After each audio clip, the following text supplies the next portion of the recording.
El día de hoy vamos a tener un mensaje especial que se llama Una tumba vacía. Abre tu Biblia en Juan capítulo 19. Ahí vamos a comenzar. Quisiera leer solo un versículo y después de leerlo orar y avanzar en este texto que tenemos delante de nosotros. Dice así en Juan 19, verso 30. Cuando Jesús hubo tomado el vinagre, dijo: consumado es. Y habiendo inclinado la cabeza, entregó el espíritu. Señor, gracias, Señor, por tu palabra. Gracias porque podemos venir el día de hoy a reunirnos, Señor, desde casa, Señor, aquí mismo, alrededor de tu palabra, a escuchar lo que tú tienes que decirnos. Señor, hay un testimonio y ese testimonio es esa tumba vacía en la que, Señor, por un tiempo estuviste, pero la tumba no pudo retenerte, así como la muerte no pudo detenerte, Señor.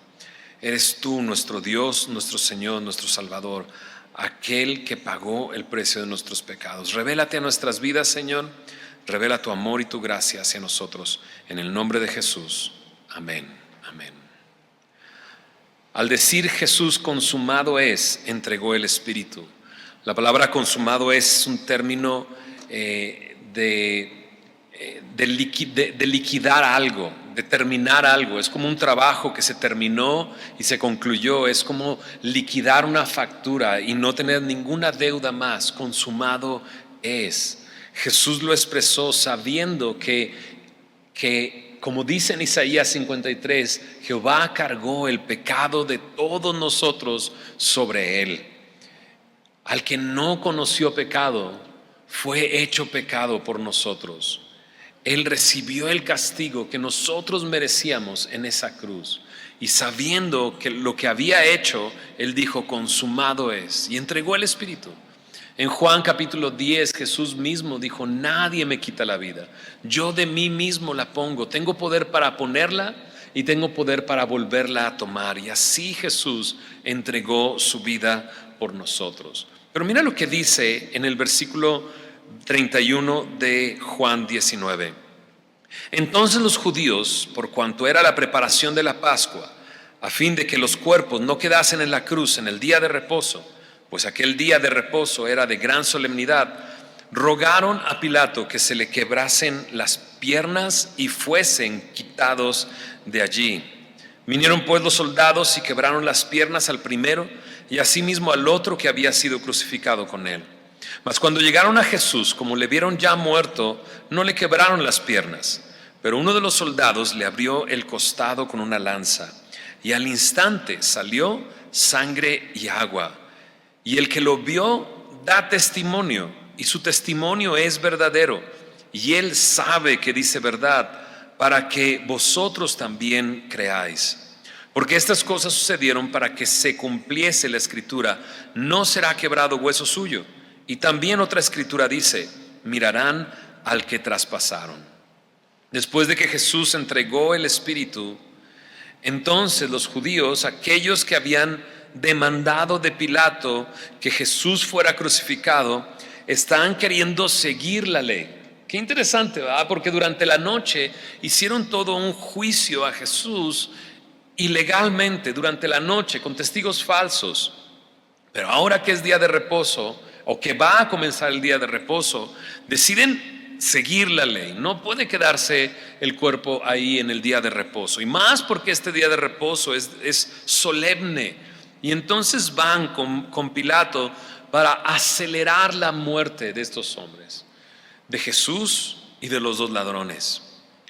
¿Cómo acelerar la muerte? La muerte en la cruz era a través de la asfixia, no era a través de las heridas que tenían, sino al ponerse en esa posición, los cuerpos se cansaban, dolía, tenían cada respirar, tenían que empujarse con sus piernas para tomar un respiro más, hasta que el cansancio los vencía y no podían tomar aire una vez más. Morían por asfixia. Al romper sus piernas, esto aceleraba el proceso, porque rotas sus piernas ya no podrían empujarse hacia arriba para tomar una bocanada de aire más. Y Pilato acepta y van a romper las piernas. Rompen las piernas del primer ladrón que está al lado de Jesús, del otro también, pero cuando llegan con Jesús, Jesús ya había muerto.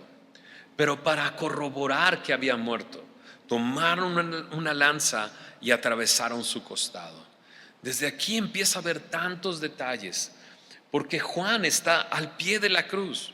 Justo antes de decir consumado es, justo antes de decir tengo sed, Jesús vio a Juan y a su madre María enfrente de él y se encargó de que su madre fuera cuidada por Juan ahora que él iba a morir. Así es que Juan está ahí y él puede decir, este es mi testimonio es verdadero. Y quiero que sepan esto, que cuando su costado fue atravesado, al instante salió sangre y agua. ¿Cómo puede salir sangre y agua del costado? Sangre es evidente, lo que atravesó fue el corazón.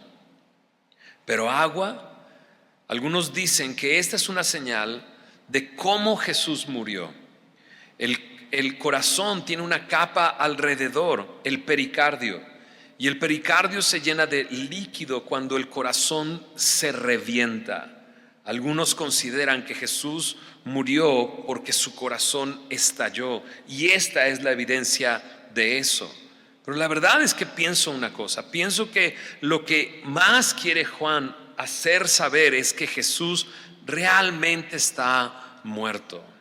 De su costado salió sangre y agua, y su testimonio tiene una razón, un para qué. Ahí dice en el verso 35, para que vosotros también creáis. Más adelante Pablo va escribiendo a los corintios, les dice, esto es lo que a mí me ha sido enseñado, ahora se los comparto, que Cristo murió por nuestros pecados conforme a las Escrituras, fue sepultado y resucitó al tercer día conforme a las Escrituras. Esto es lo que define lo que es el Evangelio. Y Juan quiere hacerle saber, Jesús realmente murió, pero al mismo tiempo se cumplió la Escritura. Verso 36 dice, ¿qué Escritura? No será quebrado hueso suyo. En algunas de nuestras Biblias aparecen unos pequeños versículos, una cita después de este versículo. Una de ellas es Éxodo capítulo 12, versículo 46. Y en Éxodo capítulo 12 es Moisés dando instrucciones al pueblo para celebrar la Pascua. Y al celebrar la Pascua tenían que escoger un cordero sin mancha, sin contaminación, pero ninguno de sus huesos tenía que ser quebrado.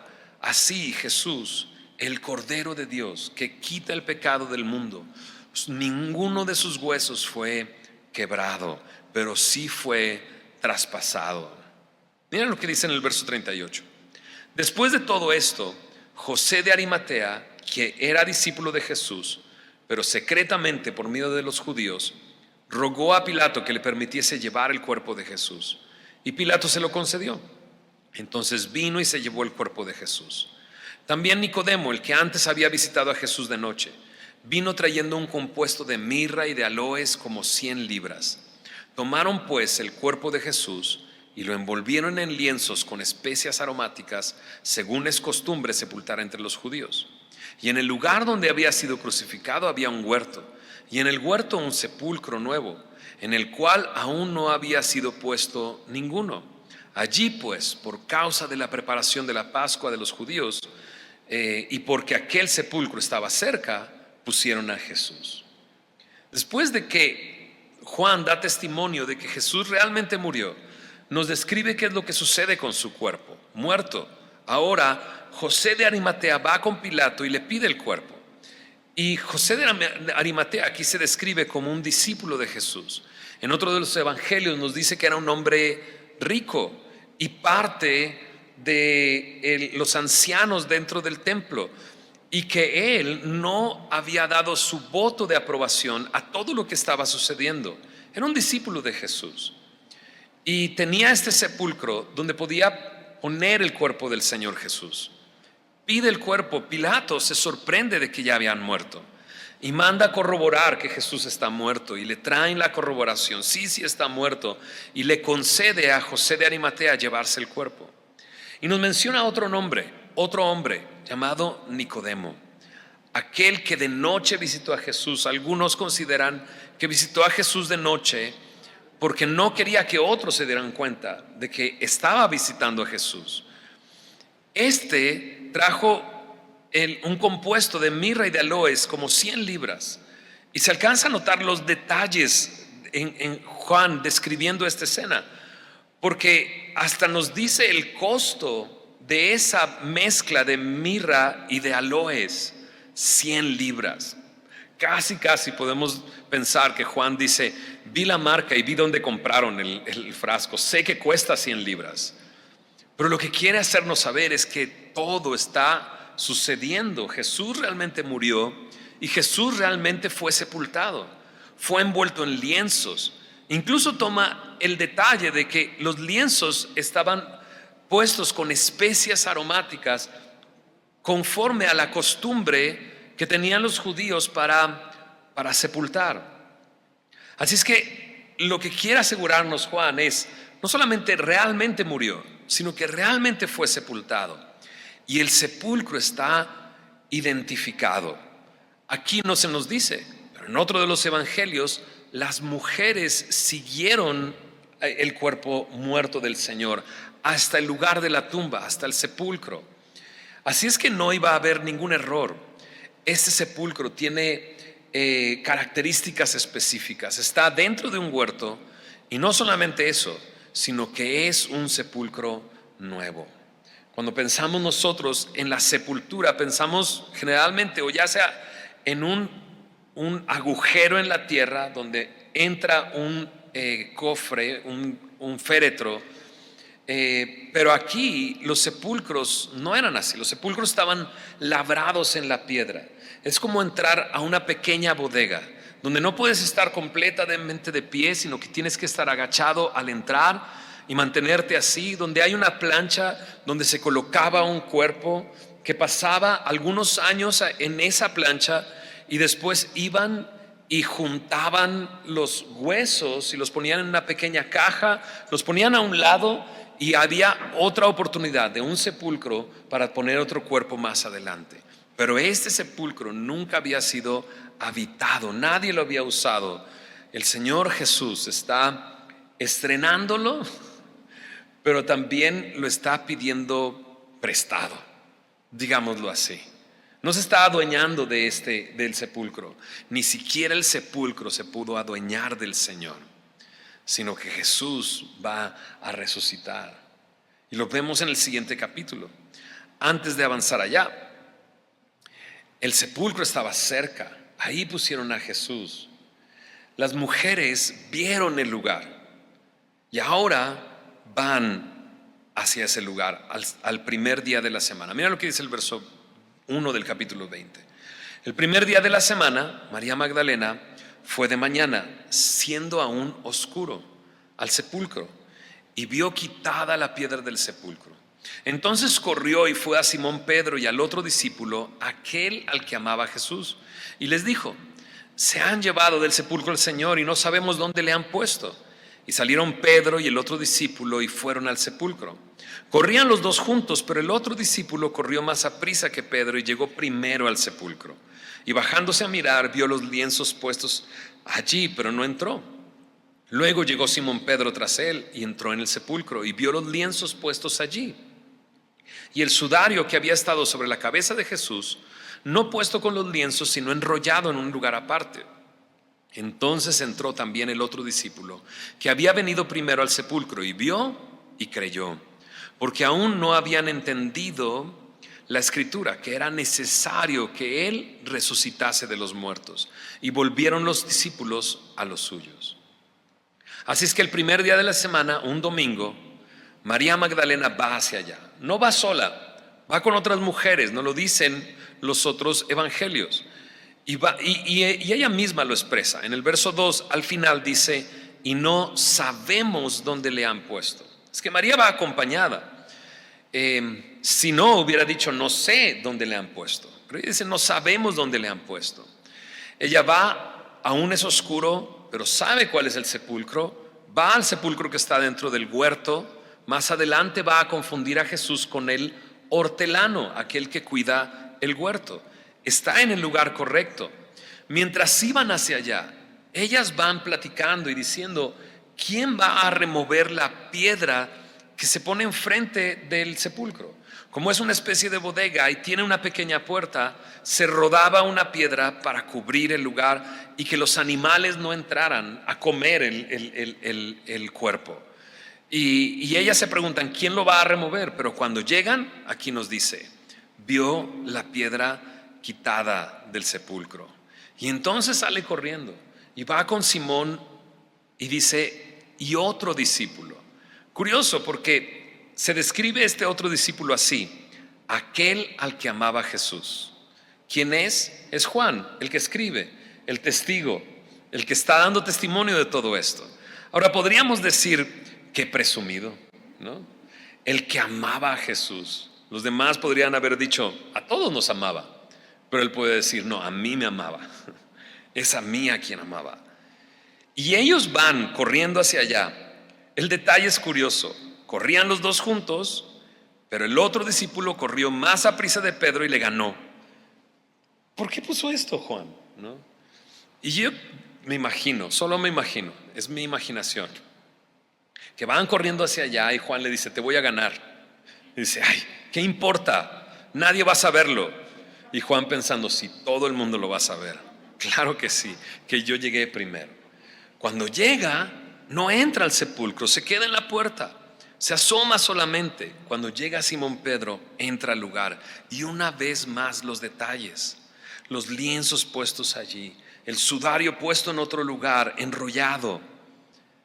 Algunos creen que fue como si Jesús se esfumara de los lienzos. Porque si tú recuerdas, ya había salido alguien de un sepulcro, Lázaro. Jesús le gritó después de que movieron la piedra: Lázaro, sal fuera. Y él salió. Pero ¿recuerdas cuál instrucción dio Jesús a los que estaban ahí?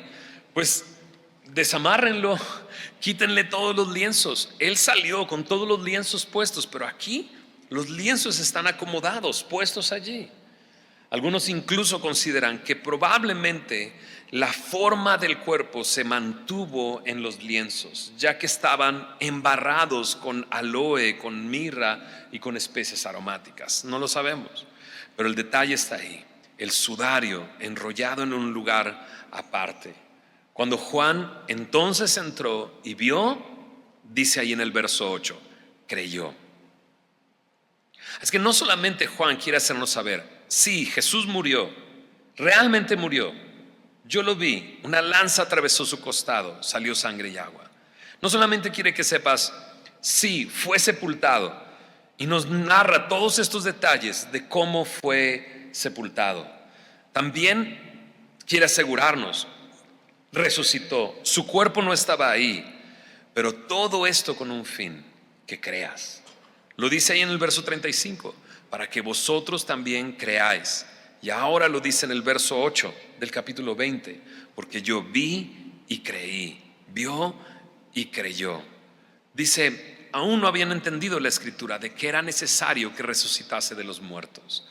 Pareciera que nadie había entendido, porque cuando María Magdalena va y se los dice, no les dice: Jesús ha resucitado.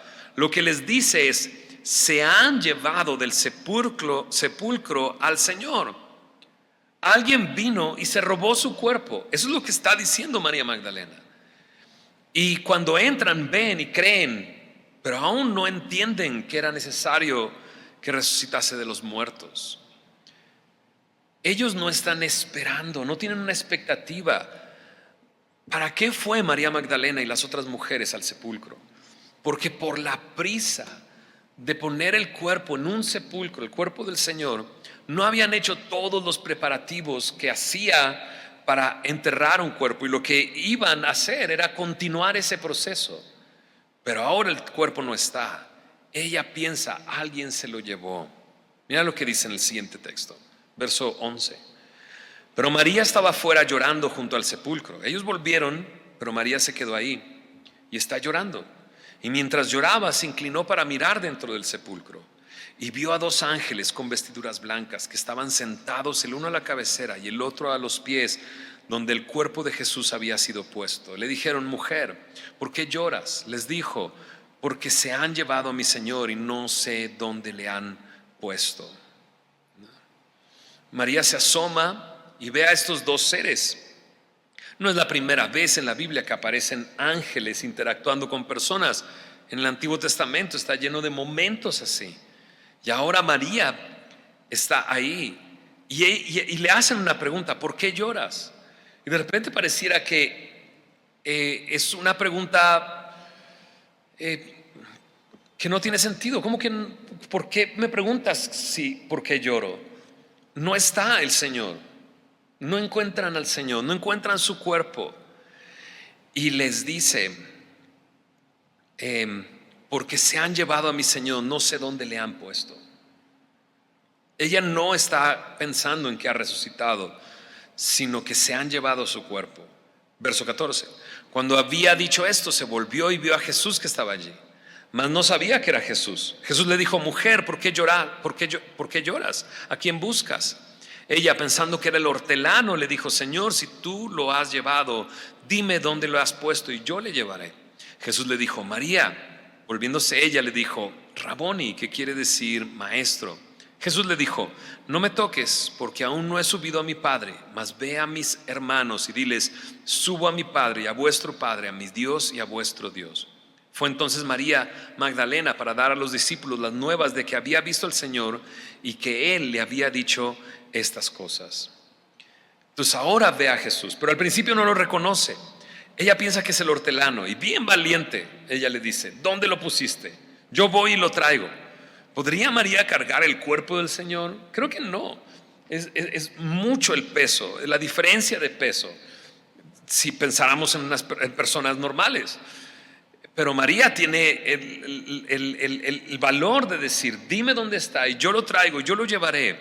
Entonces es cuando Jesús le llama por su nombre.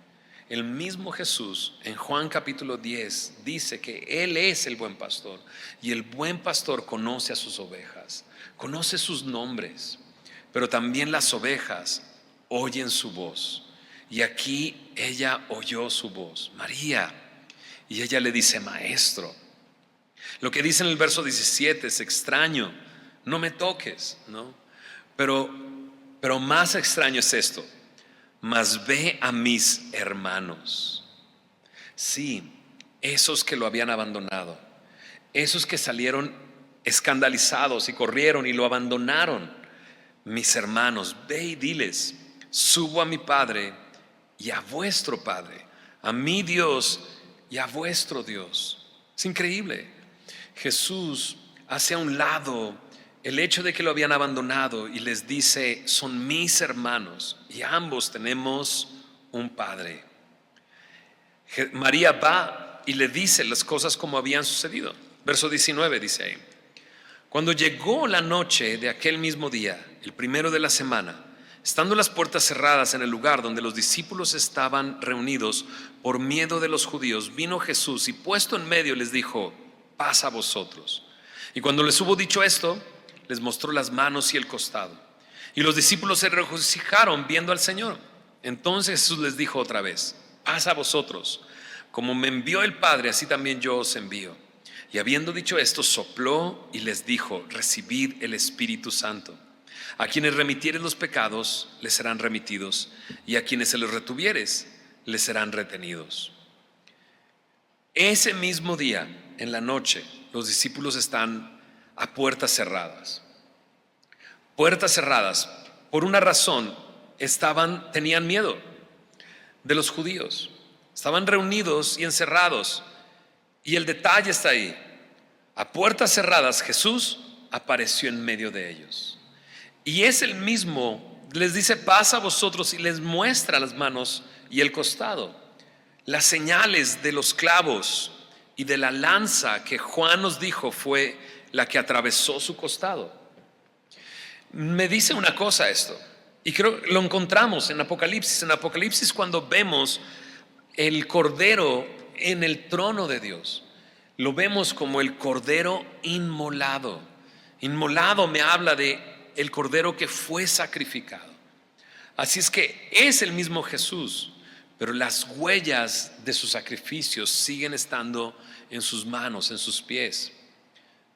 Me encanta pensar que vamos a ver al Señor Jesús y lo vamos a ver así, como inmolado, que su sacrificio, lo que Él hizo por nosotros, el acto de amor que le llevó a la cruz, va a estar presente cuando lo veamos, cuando estemos en su presencia. Jesús muestra sus manos, ellos se sorprenden. En otro de los evangelios dice que estaban sorprendidos y no podían creer que era Él, y entonces les pidió comida y les dijo: ¿tienen algo de comer? Y le dieron pez y le dieron un panal de miel, y Él comió delante de ellos. Increíble, maravilloso. Gracias, Señor, por poner eso. Quiere decir que vamos a comer allá en el cielo, y eso es maravilloso. Hace tiempo estábamos pensando con mi familia cómo, Dios pudo habernos dado, una cosa para comer y listo, pero nos dio tal variedad de sabores y de texturas que podemos disfrutar, que es algo sorprendente. No me imagino la cantidad de sabores y texturas que probaremos cuando estemos delante de Él, porque de que vamos a comer, porque Jesús comió delante de sus discípulos. Su cuerpo es el mismo, pero tiene características extrañas que lo hacen aparecer en medio de ellos y decir: paz a vosotros. Pero Tomás, verso 24 dice, uno de los 12, llamado Dídimo, no estaba con ellos cuando Jesús vino. ¿Te imaginas perderte esto? ¿Eres de los distraídos? ¿No viste? No. Bueno, este es Tomás, distraído, no estaba ahí y se perdió de esto. Y le dijeron los otros discípulos. ¿Te imaginas que otros te digan: vimos al Señor hemos visto? Quizás respondamos como Él: si no viere en sus manos la señal de los clavos, y metiere mi dedo en el lugar de los clavos, y metiere mi mano en su costado, no creeré. ¿No? De aquí surge esta frase de: hasta no ver, no creer. Y Tomás es conocido como el incrédulo, porque mira lo que dice: 8 días después estaban otra vez sus discípulos dentro, y con ellos Tomás. Y llegó Jesús estando las puertas cerradas, y se puso en medio. La misma escena: pasa a vosotros, pero Tomás está ahí. Luego dijo a Tomás: pon aquí tu dedo y mira mis manos, y acerca tu mano y métela en mi costado, y no seas incrédulo sino creyente. Tomás va a ser conocido como Tomás el incrédulo por esta escena. Jesús sabe lo que Tomás dijo una semana atrás. Jesús conoce nuestras dudas y nuestros temores y nuestros miedos, incluso nuestros momentos de incredulidad. No voy a creer si no meto mi dedo en su llaga, si no meto mi mano en su costado. Y cuando Jesús aparece, le dice precisamente esto: te escuché, Tomás. Sé que necesitas una prueba, hazlo, cree, le dice. Pero Tomás dice que solo respondió y le dijo: Señor mío y Dios mío. No se nos dice si lo hizo o no lo hizo, pero sin duda cayó rendido delante del Señor, diciéndole: Señor mío y Dios mío. Jesús le dijo a Tomás: porque me has visto, creíste. Bienaventurados los que no vieron y creyeron. Una vez más, ¿qué es lo que Juan quiere hacernos saber? Que es verdad. Jesús realmente murió. Él lo vio. Salió sangre y agua de su costado cuando lo atravesaron con una lanza. ¿Qué es lo que quieres que sepamos, Juan? Que fue sepultado, realmente fue sepultado. Lo envolvieron, lo acomodaron en un sepulcro nuevo. El sepulcro está identificado. Pero ahora quiere hacernos saber: Jesús realmente resucitó y apareció a los 12. Y lo que está buscando Juan al decirnos todo esto es que creamos, para que ustedes también crean. Vio y creyó, y ahora dice: bienaventurados los que no vieron y creyeron. Y esos somos nosotros. Pedro más adelante va a decir en una de sus cartas: a quien amamos sin haberle visto, a quien estamos esperando. No le hemos visto, pero hemos creído. Y Jesús dice, eres bienaventurado. Al no ver, has creído. El testimonio está aquí. El testimonio está aquí. Esa no es la única escena en este evangelio. Este es el final del evangelio. Juan ha estado escribiendo muchas cosas. Mira lo que dice el final de este capítulo. Hizo además Jesús muchas otras señales en presencia de sus discípulos, las cuales no están escritas en este libro. De hecho, más adelante, el mismo Juan va a decir, si se escribieran todas las cosas que él hizo, no habría lugar en el mundo donde cupieran los libros que se habrían de escribir. Ese es el final del evangelio. Pero dice él, pero estas cosas, estas se han escrito, verso 31, para que creas que Jesús es el Cristo, el Hijo de Dios, y para que creyendo tengas vida en su nombre. El evangelio de Juan está lleno de momentos así, donde Jesús nos invita a creer en él. Incluso se atreve a decir que si no crees, entonces en tus pecados vas a morir. Jesús dice, yo soy la resurrección y la vida. Dice, el que cree en mí, aunque esté muerto, vivirá. Y todo aquel que vive y cree en mí, no morirá eternamente.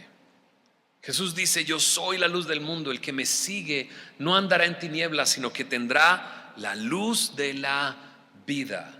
Jesús ahí, el seguirle significa esto, creer en él. Jesús dice, si no comes mi carne y bebes mi sangre, moriréis en tus pecados, pero si comes mi carne y bebes mi sangre, entonces vas a vivir. Porque Jesús dice, yo soy el pan de vida. Ahí no es comer su carne físicamente, sería canibalismo. Jesús no nos está invitando a ser caníbales. Jesús nos está invitando a creer, al punto de que esa fe sea algo que se integre a nuestro cuerpo completamente, sea el centro de nuestro ser.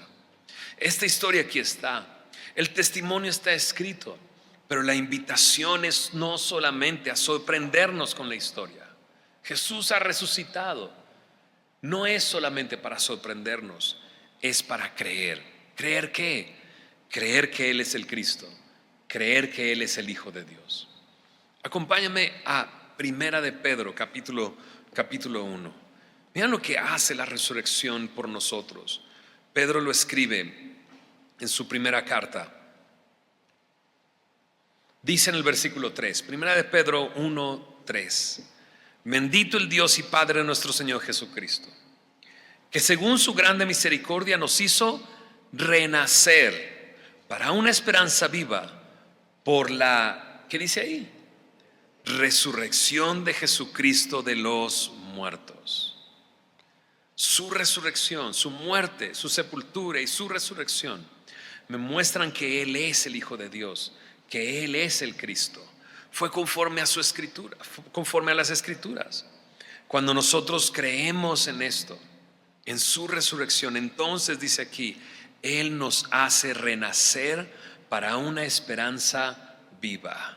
Me dice una cosa, me repite lo que Jesús le dijo a Nicodemo: es necesario nacer de nuevo. Pero no solo eso, sino que sin Cristo estamos sin esperanza en este mundo.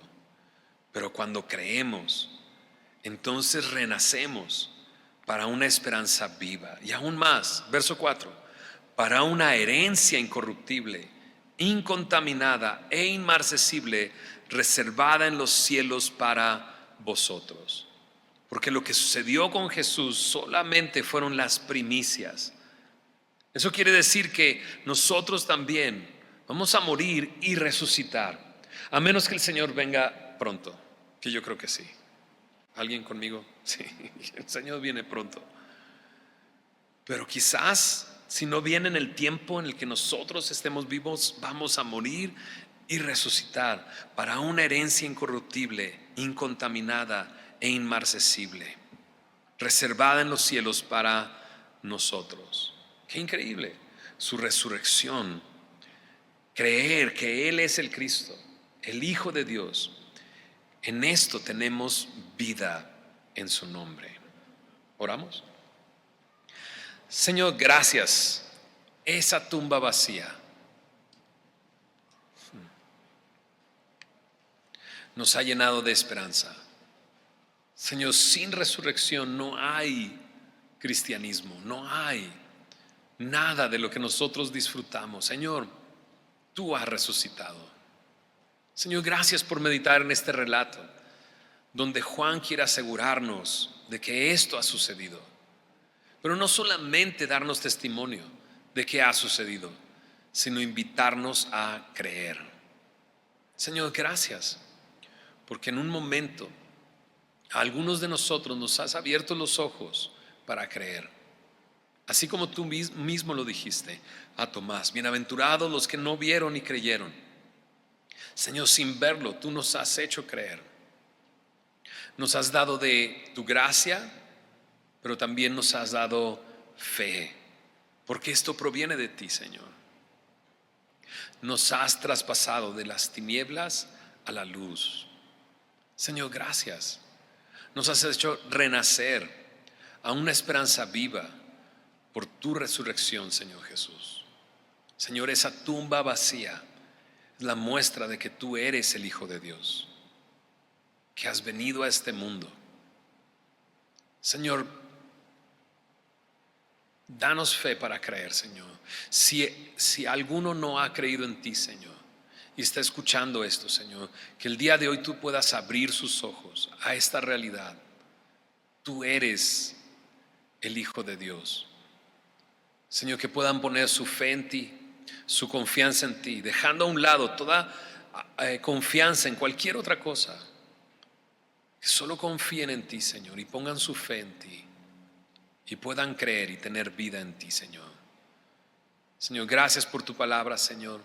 Nos vamos de aquí, Señor, celebrando que tú estás vivo, que tú eres real, que tú eres nuestro Dios, que tú nos has dado vida, Señor.